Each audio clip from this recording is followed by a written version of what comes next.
tiap bulan gue nombok. Sadis kan, sadis banget. Makanya jangan sembarangan bikin usaha, apalagi lu karyawan mengandalkan orang lain. Hah? Netok? Netok. Netok. Netok.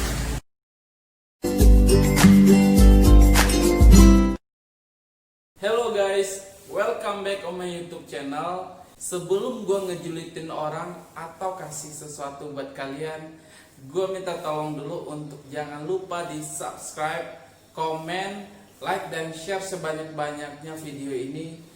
Mudah-mudahan video ini bermanfaat buat orang. Dari hal kecil kita bisa mengubah dunia. Netok kali ini gue akan bahas tentang diri gue sendiri, pengalaman pahit yang gue alami sendiri. Meskipun ini pengen banget gue simpan rapat-rapat, tapi gue akhirnya memutuskan untuk kasih tahu kalian supaya hal ini nggak terulang buat kalian di luar sana. Kali ini gue akan share ke kalian ada 7 kesalahan dalam membuka usaha kuliner atau usaha kafe yang membuat usahamu jadi bangkrut. Ini gue share untuk kalian spesial banget karena gue alami 2 tahun lalu yang total kerugiannya kurang lebih hampir 500 juta, yang membuat gue punya utang yang baru kelar tahun lalu, dan itu sedih banget. Tapi gimana ya, itu kisah yang menyedihkan. Sebenarnya gue gak mau share sama kalian karena gue rada-rada malu. Waduh, ini kenapa sih kegagalan di share gitu kan. Ada rasa yang gak pede buat nyampein. Karena 7 kegagalan ini sebenarnya gue udah baca sebelumnya, gue udah coba antisipasi, tapi ini kena juga buat gue. Basically gue adalah karyawan swasta dari sebuah perusahaan multinasional. Pada tahun 2015 gue pengen berencana untuk bikin usaha.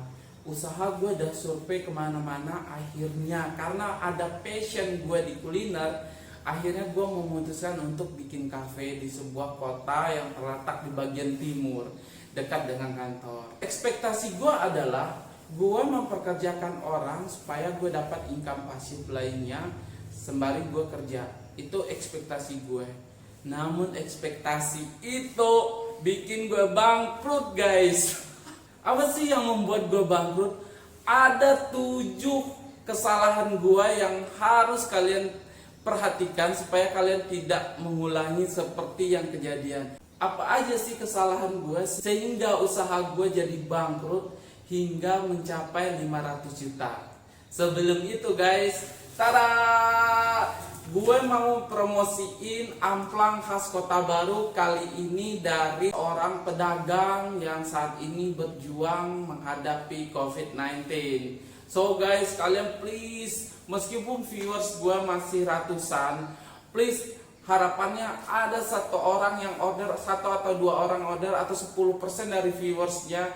Ini sangat membantu banget karena perjuangan dia untuk menghidupi keluarganya dia. Apalagi sekarang dia lagi hamil dan membutuhkan uang untuk membiayai persalinan 5 bulan ke depan.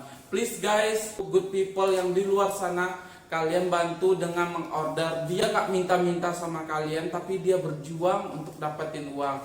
Ini dia yang dia jual, amplang Saina. Amplang Saina, kalian bisa lihat nomor handphone atau nomor WA, kalian tinggal chat. Ini posisinya di Kota Baru. Please guys, orang baik di luar sana, order dong. Thank you.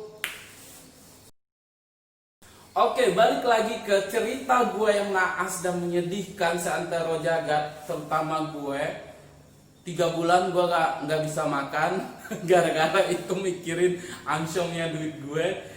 Pada tahun 2015 gue mendirikan kafe di sebuah kota di bagian Indonesia Timur. Namanya dulu Saturday Seven. Kenapa gue kasih nama Saturday Seven? Saturday itu adalah Sabtu, which is itu adalah hari yang bahagia. Orang ngedate, hari orang untuk ketemu keluarga, hari orang dimana melepas penat, berlibur. Seven adalah 7 itu adalah menggambarkan 7 hari dalam seminggu. Filosofinya adalah setiap 7 hari itu orang merasakan happy, merasakan bahagia berada di kafe. Keren nggak? Keren banget kan namanya, sumpah itu keren banget.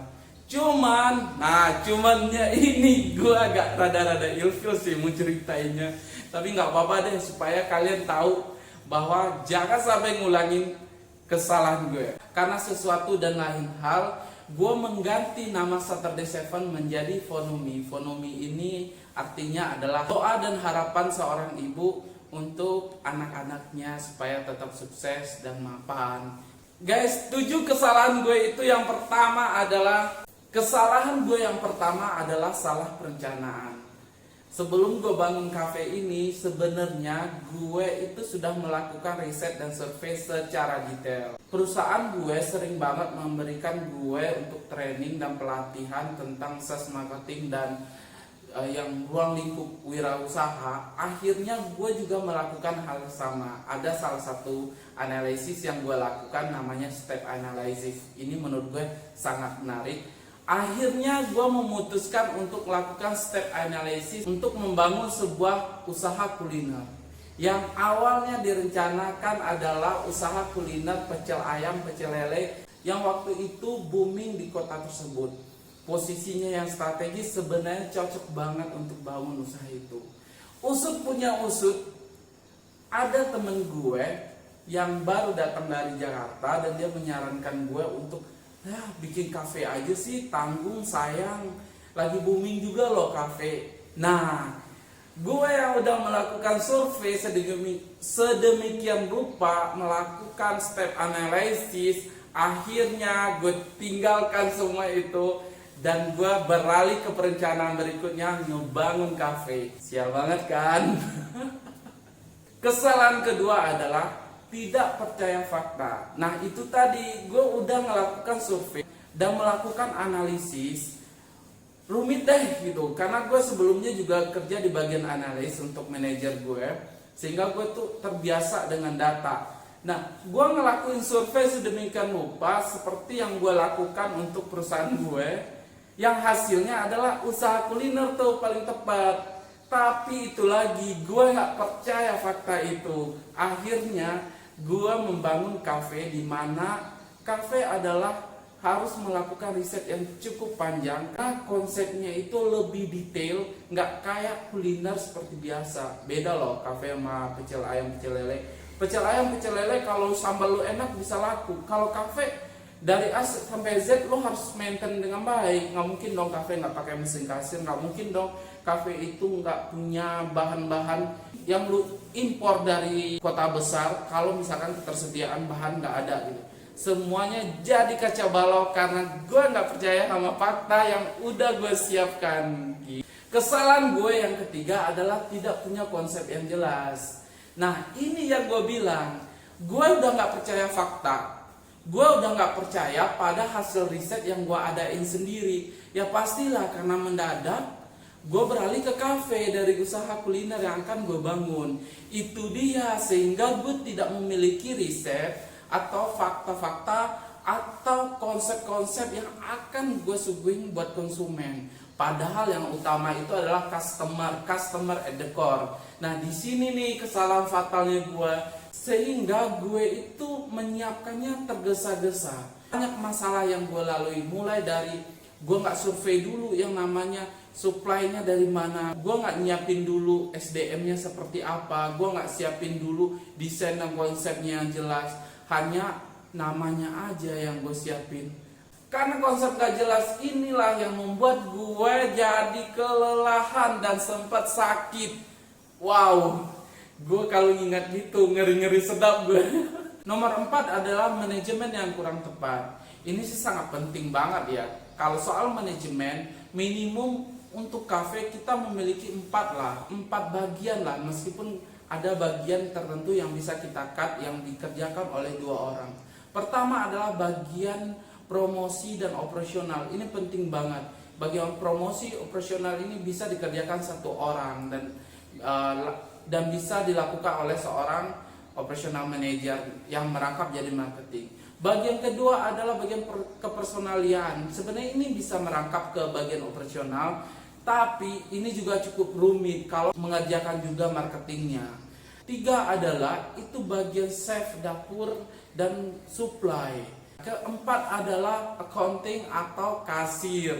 Nah, ini juga bagian yang tak terpisahkan. Kalau kalian sebagai karyawan yang nggak bisa terjun, ini memang bisa kacau balau. Bisa jadi supply-nya bermasalah dengan terjadi markup harga dan transaksi penjualan kalian kadang raib gitu aja, sedangkan stok atau supply kalian sudah habis.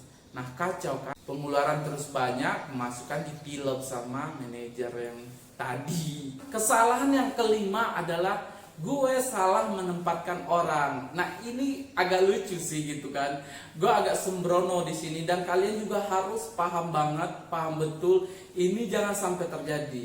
Sepele kesannya, cuman ini impactnya luar biasa. Dari kesalahan 1 sampai 5 tadi ini juga sangat penting banget. Gue mempercayai seorang temen gue, basically dia tidak memiliki pengalaman, pernah punya usaha di bidang kuliner apalagi kafe.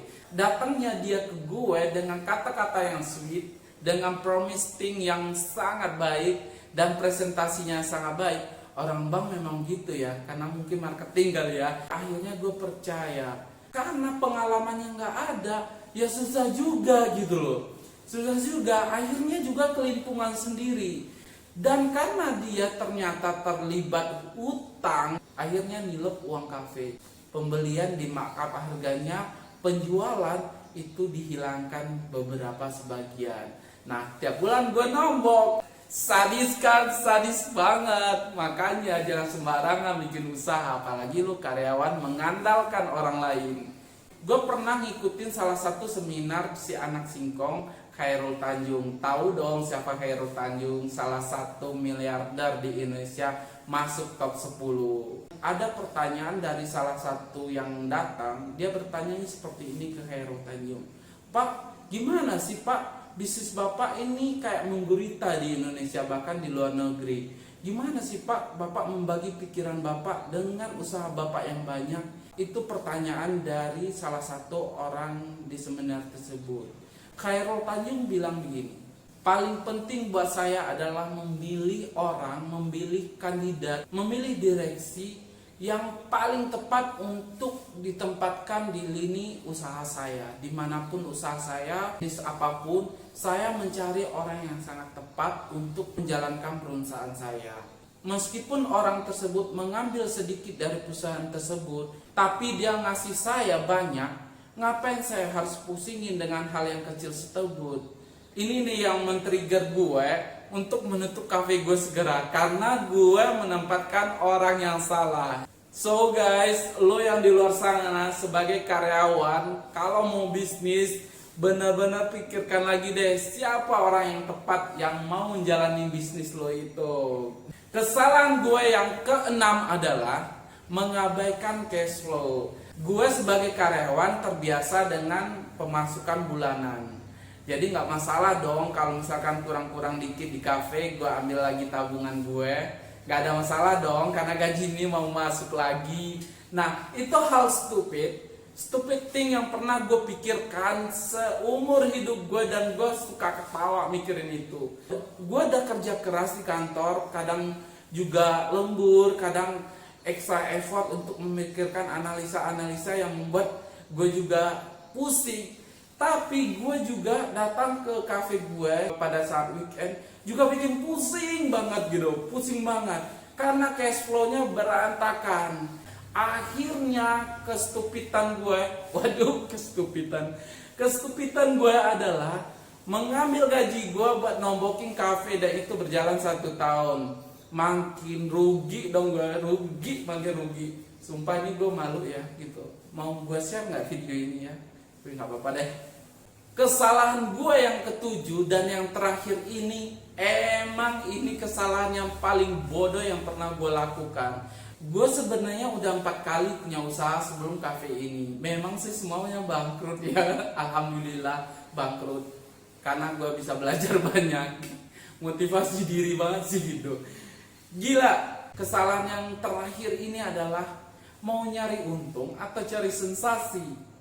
Kebanyakan dari kita sebagai karyawan kadang tuh cuma cari pelampiasan bahwa di kantor itu kita bosen gitu. kita panik, kita butuh pengalihan pikiran, atau butuh sesuatu yang membuat kita nggak selalu mikirin kantor. Akhirnya kita mutusin untuk bikin usaha. Bikin usaha ini nggak untung pun gitu, tetap kekeh bikin usaha. Kan aneh ya gitu kan. Sebenarnya kesuksesan dari setiap usaha kita sebagai karyawan itu banyak contohnya. Misalkan Apple juga berawal dari seorang karyawan swasta yang mencoba bikin usaha. Akhirnya perusahaan Apple ini membesar, dan masih banyak contoh lainnya. Jadi kalian di sini jangan pernah putus asa. Gue sudah 5 kali gagal usaha kuliner. Kayaknya sih gue masih pengen lagi punya kafe lagi, cuman ngumpulin modal dulu. 7 kebodohan atau kesalahan yang gue lakukan ini jangan sampai kalian tiru. Sebelum kalian bikin usaha, silahkan dicari sebanyak-banyaknya referensinya. Apalagi kalian belum pernah memiliki pengalaman atau usaha semacam yang akan kalian lakukan. Oke guys, itu aja yang gue mau sharing ke kalian. 7 kesalahan gue yang menyebabkan usaha gue bangkrut hingga mencapai 500 jutaan. Mudah-mudahan ini bermanfaat buat kalian. Dari hal kecil kita bisa mengubah dunia. See you on next video.